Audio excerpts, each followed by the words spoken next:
சந்தியா ராகம் சரியில்லை. இன்னைக்கு என்ன நடக்க போகுதுன்னு பார்க்கலாம் வாங்க வீடியோக்குள்ள போலாம்.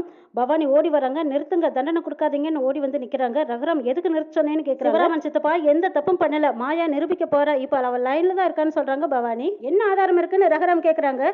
மாயா சொல்லு, எல்லாருமே கேட்டுட்டு தான் இருக்காங்க, நாங்க லைன்ல தான் இருக்கோம் சொல்லு அப்படிங்கிறாங்க பவானி. நான் மாயா தான் பேசுறேன். அந்த பொண்ணு கூட சேர்ந்த சில பேர் சூழ்ச்சி பண்ணியிருக்காங்க, சித்தப்பா பேர்ல பழி சொல்லியிருக்காங்க. அதுக்கு என்ன ஆதாரம் இருக்குன்னு ரகுராம் கேட்குறாங்க. நான் ஆதாரத்தோட தான் வந்துட்டு இருக்கேன், அந்த ஆதாரத்தை கேட்டதுக்கு அப்புறமா நீங்க தீர்ப்பு சொல்லுங்கன்னு சொல்றாங்க மாயா. சரி சீக்கிரமா வாங்க அப்படின்னு சொல்றாங்க ரகுராம். சீனு, மாயா, குமார் 3 பேர் வேகமாக வந்துட்டு இருக்கிறாங்க. இங்கே பவானி கிட்ட கேட்குறாங்க, என்ன எப்படி நடந்தது, என்ன சொன்னாங்க அப்படின்னு கேட்கும்போது, ஜானகி அம்மா கேட்கும்போது பவானி சொல்கிறாங்க, நான் காலேஜ் விட்டு வீட்டுக்கு வந்துட்டு இருக்கும்போது தனாக்கு தான் ஃபோன் பண்ணாங்க மாயா. ஒரு ஆதாரத்தோடு வந்துட்டு இருக்கேன், தீர்ப்பு முடியிறதுக்கு முன்னாடி நீ போய் ஃபோனை கொண்டு போய் அவங்க முன்னாடி கொடுன்னு சொன்னாங்க, அதனால தான் நான் சீக்கிரமாக ஓடி வந்தேன்னு சொல்கிறாங்க பவானி. அந்த அம்மா சும்மா சொல்லியிருக்கோம், நீங்கள் வேலையை பாருங்கிறாங்க. அவள் சும்மாவெல்லாம் சொல்ல மாட்டா, அவங்க வரட்டும் அப்புறம் பாப்போம் அப்படிங்கிறாங்க ரகுராம். மகாலிங்கம் பொண்ணு தாயை பார்த்து ஜாட பண்ணுறாங்க. ஏதோ ஒன்று ஆரம்பி அப்படிங்கிறாங்க. தீர்ப்பு சொன்னது தானே, இது என்ன தப்பாக இருக்கே அப்படிங்கிறாங்க பொண்ணு தாயி. தீர்ப்பு சொன்னதுதான் மாற்றக்கூடாது அப்படின்னு எல்லாரும் ஒரு கோஷம் போடுறாங்க. அந்த இடத்துக்கு எல்லாரும் கொஞ்சம் அமைதியா இருங்க, நிரபராதி தண்டிக்க கூடாது, கால அவகாசம் கொடுக்கறதுல எந்த ஒரு தப்பும் இல்லைங்கிறாங்க ரகுராம். ஐயா எவ்வளவு நேரம் தான் காத்திருக்குது, எங்களுக்கு வேலை வெட்டி இருக்குது இல்ல, சட்டு புட்டுன்னு தீர்ப்பு நிறைவேற்றுங்க ஐயாங்கிறாங்க கூட்டத்துல இருந்த ஒருத்தர். அவருக்கு தண்டனை கொடுத்தாலும் கொடுக்கலனாலும் எனக்கு ஒண்ணு இல்லை, நான் கிளம்புறேன்னு பொண்ணு தாய் கிளம்புறாங்க. ஏமா நில்லுமா கொஞ்சம் அப்படிங்கிறாங்க. அங்க ஒரு கார் வருது, மாயா ஆதாரத்தோட வர காரா இருக்கும், எல்லாரும் இருங்க பார்க்கலாம் அப்படிங்கிறாங்க. யாரும் இங்க இருந்து போக கூடாது, இன்னும் பஞ்சாயத்து முடியலைங்கிறாங்க ரகுராம். சீனு மாயா 2 பேரும் வந்து ஓடி வந்து நிக்கிறாங்க. இவங்களை பார்த்ததும் பொண்ணு தாய், இவங்க 2 பேரும் ஏற்கனவே என் வீட்டுக்கு வந்து மிரட்டிட்டு போனவங்க தானே, இவங்க 2 பேருமே ஒரு வெட்டு இவங்க பேச்சை கேட்டு நீங்களும் பஞ்சாயத்தை நிறுத்தி வச்சிருக்கீங்க. இந்த முறை நாங்க எதுவுமே பேச போறதில்ல, எங்களோட சாட்சி தான் பேசுங்கிறாங்க மாயா. பொண்ணு தாய் எட்டி எட்டி விழுந்துகிட்டு பாக்குறாங்க. சாட்சின்னு சொல்றாங்களே, யார சாட்சியா கூட்டிட்டு வந்திருப்பாங்கன்னு எட்டி பாக்குறாங்க. குமார் தான் அப்படியே ஜம்முன்னு வந்து நிக்கிறாங்க. பொண்ணு தாய் பார்த்துட்டு அச்சோ இந்தாளா, இவங்களை எப்படி பிடிச்சாங்க அப்படின்னு கையை அசைக்கிறாங்க. இந்த பக்கம் மகள் என்கிட்ட போச்சுங்கிற மாதிரி கையை ஆட்டிக்கிட்டு இருக்கிறாங்க. பொண்ணு தாய் ஓடுறதுக்கு பாக்குறாங்க. அதுல ஒரு அம்மா பிடிச்சி வச்சுக்கிட்டாங்க. ஏமா எங்க ஐயா பேர்ல பழைய தூக்கி போட்டுட்டு நீ ஓட பாக்குறியா, நெல்லுமா பேசாம நிக்க வைக்கிறாங்க. குமார் வந்ததும் ஊருக்கே எல்லாத்துக்கும் வணக்கம் சொல்றாங்க. ஏ பொண்ணு தாய், என்ன இன்னும் இதே விளையாட்டு தான் விளையாடிட்டு இருக்கிறியா, அடே வாடி இந்த பக்கம் முன்னாடி வா.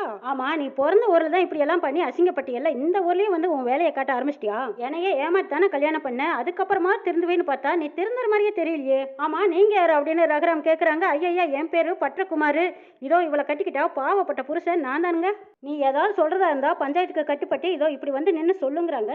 கூட்டத்தில் இருந்த ஒருத்தர் கேட்குறாங்க, ஏப்பா நீ தான் ஜெயிலில் இருந்ததா சொன்னாங்களேங்கிறாங்க. ஆமாம் இப்போ தான் ரிலீஸ் ஆகி வெளியே வந்தேன், போகிற போக்க பார்த்தா திரும்பவும் நான் போயிடுவேன் போல இருக்கு. இந்த சீனுவும் மாயாவும் வந்து இப்படிப்பட்ட பிரச்சனையை உங்கள் பொண்டாட்டி பண்ணிக்கிட்டு இருக்கிறான்னு சொன்னாங்க, அதுதான் இங்கே வந்தேன். ஐயா இவளை எல்லாம் நம்பாதீங்க, இந்த குடும்பத்தை கெடுக்கிறது, இந்த ஆட்டியை போடுறது எல்லாமே இவளுக்கு கை வந்த கலைங்கிறாங்க குமார். ஆமாம் பேசுறதெல்லாம் நல்லா தான் பேசுறீங்க, உங்களை பார்த்தாலும் நல்லவர் மாதிரி தெரியலையேங்கிறாங்க மகாலிங்கம். ஐயா நான் ஒன்றும் நல்லவன்னு சொல்ல வரலையே, இந்த மாதிரி ஒரு பொம்பளையை கல்யாணம் பண்ணிக்கிட்டு நல்லவனா மாறவே முடியலையே ஐயா, எனக்கு சூதாடுற பழக்கம் இருக்குது, அந்த பழக்கத்தினால அப்பப்போ ஜெயிலுக்கு போயிட்டு வர்றது எனக்கு வழக்கமாக போச்சுங்கிறாங்க. மகாலிங்கத்தோட ஆளுங்க அந்த பக்கம் 4 பேர் நிற்கிறாங்க. அவங்கள பேச சொல்லி தூண்டி விடுறாங்க மகாலிங்கம். அதே மாதிரி அந்த ஆளுங்களும் பேசுகிறாங்க. ஆமாம் நீங்கள் ஜெயிலேருந்து வந்திருக்கீங்க, இங்கே நடந்தது எதுவும் உங்களுக்கு தெரியறதுக்கு வாய்ப்பு இல்லையேங்கிறாங்க. நீங்களும் ஏதோ ஒரு கோவத்தை வச்சுக்கிட்டு அவளை பழிவாங்க பார்க்காதீங்க, இந்த மாதிரி பிராடு போர்ஜரி எல்லாம் பண்ணிட்டு நான் போக மாட்டேங்கிறாங்க. ஆமா உங்க பொண்டாட்டியை நீங்க தப்பா பேசாதீங்க, பொண்டாட்டியே நீ தப்பா சொல்றதுன்னா அதுக்கு ஆதாரம் வேணுங்கிறாங்க. இதோ உட்காந்துருக்காரு, அவருக்கு ஆதாரம் இல்லாதனால தான் தீர்ப்பு சொல்லியிருக்காங்க, இப்ப நீ வந்து இடையில கட்டையை போட்டிருக்க அப்படிங்கிறாங்க. ஐயா ஆதாரத்தோட தான் வந்திருக்கேன்னு சொல்றாங்க குமார். என்ன ஆதாரம் வச்சிருக்கீங்கன்னு கேக்குறாங்க ரகுராம். ஏமா அந்த ஆதாரத்தை காட்டுமான்னு குமார் சொல்றாங்க. ஆமா இவங்க வாய் வாக்கு மூலமாவெல்லாம் ஆதாரம் கொடுக்க மாட்டாங்க, நான் காட்டுற ஆதாரத்தை வச்சுதான் உண்மையை சொல்ல வருவாங்க. இவங்களை பத்தின ஒரு வீடியோ ஆதாரம் இருக்கு, அதை காட்டினா இவங்கனால எந்த ஒரு மாற்றமும் சொல்ல முடியாது அப்படிங்கிறாங்க. பொண்ணு தாய் கண்ணு பிதுங்கி விழுந்துரும் போல இருக்கு. அச்சோ எப்படியோ வசமா மாட்டிக்கிட்டேன் போல இருக்கே அப்படிங்கிற மாதிரி முழிக்கிறாங்க. பொண்ணு தாயை காருக்குள்ள இருந்தவர்கிட்ட இருந்து பணம் வாங்குறாங்க, அதை எல்லாம் வீடியோ ஆதாரமா பார்த்துட்டு இருக்கிறாங்க. ஆமா பொண்ணு தாய் பணம் வாங்கினது மட்டும் தெரியுது, காருக்குள்ள இருக்கிறது யாருன்னு தெரியலையேங்கிறாங்க ரகுராம். அது யாருன்னு அந்த அம்மாவை கேட்டவே சொல்ல போறாங்கன்னு மாயா சொல்றாங்க. சரி இவங்க பேர்ல தான் தப்பு இருக்குன்னு எப்படி கண்டுபிடிச்சிங்கன்னு ரகுராம் கேட்கறாங்க. சித்தப்பா தப்பு பண்ண மாட்டாரு, நம்ம எல்லாருக்குமே தெரியும், ஆனா தப்பு எங்க இருக்குன்னு பார்த்தா இவங்க கிட்ட தானே இருக்கணும். அதுதான் நானும் சீனுவும் இவங்களை தேடி போய் விசாரிச்சோம். அதுக்கப்புறம் தான் இவங்களை நாங்க பயமுறுத்தணும், உனக்கு பின்னால யார் இருக்காங்கன்னு எங்களுக்கு தெரியும்னு நாங்க சொல்லிட்டு வந்தோம். நாங்க சொல்லிட்டு வந்த மாதிரியே இவங்களும் பயந்து போய் அந்த ஆளை மீட் பண்ணாங்க, அதை நாங்க ஃபாலோ பண்ணிட்டு போய் வீடியோவை ஷூட் பண்ணிட்டோம். இவங்களுக்கு பின்னாடி இருக்கிற ஆள் யாருன்னு என்னால கண்டுபிடிக்க முடியலன்னு சீனு சொல்றாங்க. வீடியோ ஆதாரம் போதாதுன்னு தான் அவங்க ஹஸ்பண்டை ஜெயில இருக்கிறவங்கள தேடி பிடிச்சு கண்டுபிடிச்சு கூட்டி வந்திருக்கோம். ஐயா உங்க ஊர் பொண்ணு மேல தப்பு வச்சுக்கிட்டு எங்க ஊர் பெரிய மனுஷனை இப்படி அசிங்கப்படுத்திருக்கீங்களா? ஐயா நாங்க என்ன வேணும்னா அசிங்கப்படுத்தணும், என்னமோ இந்த பொண்ணு சொன்னதை வச்சு நாங்க நம்பிட்டோங்கிறாங்க. அது பெரியவங்களே பெரிய குடும்பத்தை ஆளுங்கன்னு சொன்னதுமே உடனே எங்களை கூப்பிட்டு நீங்க விசாரிச்சிருக்கணும்ல, இல்லைன்னா எங்களை யார்கிட்டயாவது சந்திச்சு பேசியிருக்கணும். நேரா பஞ்சாயத்துல கூட்டிட்டு வந்து நிறுத்தினா என்னையா அர்த்தம்? ஏன்னு கேட்டா இவங்க நம்ம ஊர் அசிங்கப்படுத்தணும் தான் இப்படி செஞ்சுட்டாங்க போல இருக்குங்கிறாங்க. ஐயா அப்படியெல்லாம் நாங்க செய்வோமா? இந்த பொண்ணோட பேச்சை கேட்டு எங்களை இவ்வளவு தூரம் அசிங்கப்படுத்திட்டீங்கன்னு சொல்றாங்க. ஐயா நாங்க அப்படியெல்லாம் செய்வோமா அப்படிங்கிறாங்க. ஊருக்குள்ள எல்லாருமே கால் மூலம் சத்தம் போட ஆரம்பிச்சிட்டாங்க. எல்லாரும் கொஞ்சம் அமைதியா இருங்க. தப்பு செஞ்சது சிவராமன் இல்ல, இந்த பொண்ணு தான் சொல்றாங்க ரகுராம். ஐயா இவ்வளவு மாதிரி ஆளுகளை எல்லாம் சும்மா விடக்கூடாது ஐயா. மறக்க முடியாத மாதிரி பெரிய தண்டனையா கொடுக்கணுங்க ஐயா. அப்பதான் இவெல்லாம் அடுத்த வீட்டு குடியை கெடுக்க மாட்டான். அந்த பொண்ணையும் மட்டும் தண்டிக்க கூடாது, அவளுக்கு பின்னாடி செய்ய சொன்ன அந்த பெரிய மனுஷன் யாருன்னு கேட்டா அவரையும் தண்டிக்கணுங்கிறாங்க மாயா. ஆமாங்க ஐயா அதுதான் நியாயம் அப்படின்னு எல்லாருமே ஒரே மாதிரி சொல்றாங்க. அவனை 10 நாளைக்கு மரத்துல கட்டி வச்சு கரும்புல செம்புல கட்டி மொட்டை அடிச்சு ஊர்வலமா எல்லா பக்கம் கொட்டிட்டு போய் இவன் இப்படி ஒரு தப்பு பண்ணான்னு எல்லாத்துக்கும் காட்டணுங்கிறாங்க.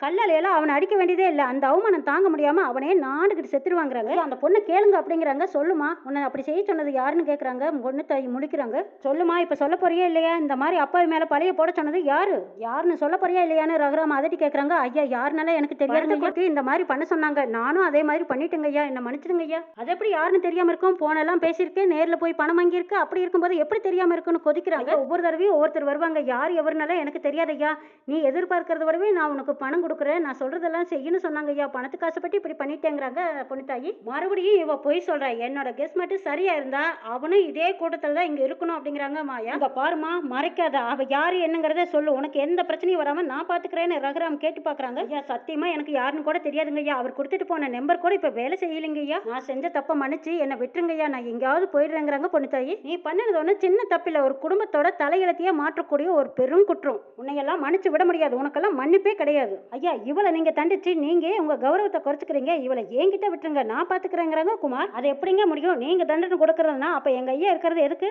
அவளை தண்டிக்கிற கூட நீங்க தலைகுனிய கூடாதுங்க ஐயா, அப்படிப்பட்ட பாவப்பட்ட ஜென்மம் அவ.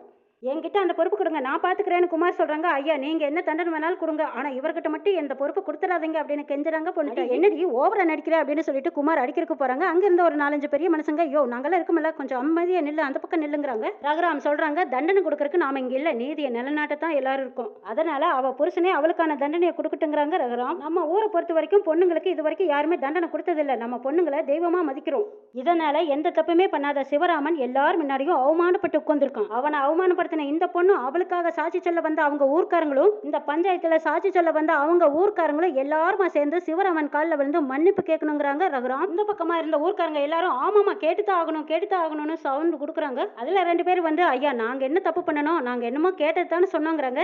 இங்க பாருங்க, கண்ணால் பார்ப்பதும் போய் காதால் கேட்பதும் போய் தீர விசாரிப்பதே மெய்யின்னு எல்லாரும் கேள்விப்பட்டிருக்கீங்களா? அப்படி ஒரு தீராத பழிய சிவராமன் மேல போட்டிருக்கீங்க, அதுக்காகத்தான் நான் மன்னிப்பு கேட்க சொல்றேன்னு ரகுராம் சொல்றாங்க. ஐயா பஞ்சாயத்து தானே நடத்த சொன்னாங்க, நாங்களா விசாரிச்சு சொன்னோங்கிறாங்க. ஆமா உண்மையை நீங்க கண்டுபிடிச்சிருக்கணும், இப்படி அவன் பிறந்து வளர்ந்த ஊர்ல இந்த சிவராமனை நீங்க அவமானப்படுத்தி இருக்க கூடாது, அவனுக்கு எல்லாருமே தப்பானவனு பாத்தீங்கல்ல, இப்ப அவன் தப்பு இல்லைன்னு சொல்லி எல்லாருமே மன்னிப்பு கேட்டு அவனை நீங்க தப்பு இல்லைன்னு பாக்கணும், இதுதான் சரியான தீர்ப்புன்னு சிவராமன் பக்கம் இருந்தவங்க பேசுறாங்க. கேட்டா தான் நீங்க எல்லாருமே இங்க இருந்து போக முடியும், இல்லைன்னா எத்தனை வருஷம் ஆனாலும் உங்களை இங்க இருந்து நான் போக விட மாட்டேங்கிறாங்க ரகுராம். வாழ்நாள் முழுக்க இந்த நீதிமன்றத்தில் நாங்க கட்டி வைப்போம், எது வேணுமோ அதை நீங்க செய்யுங்கிறாங்க. ஐயா நாங்க மன்னிப்பு கேட்டுக்கிறோம் ஐயா. ஆமா ஒன்னும் தெரியாத மாதிரி நிக்கிறேன், முதல்ல போய் வந்து மன்னிப்பு கேளு அப்படிங்கிறாங்க. ஐயா என்ன மன்னிச்சிருங்க ஐயா அப்படின்னு சிவராமன் கோயில்ல விழுந்து பொண்ணுத்தாய் மன்னிப்பு கேட்டுட்டு போறாங்க.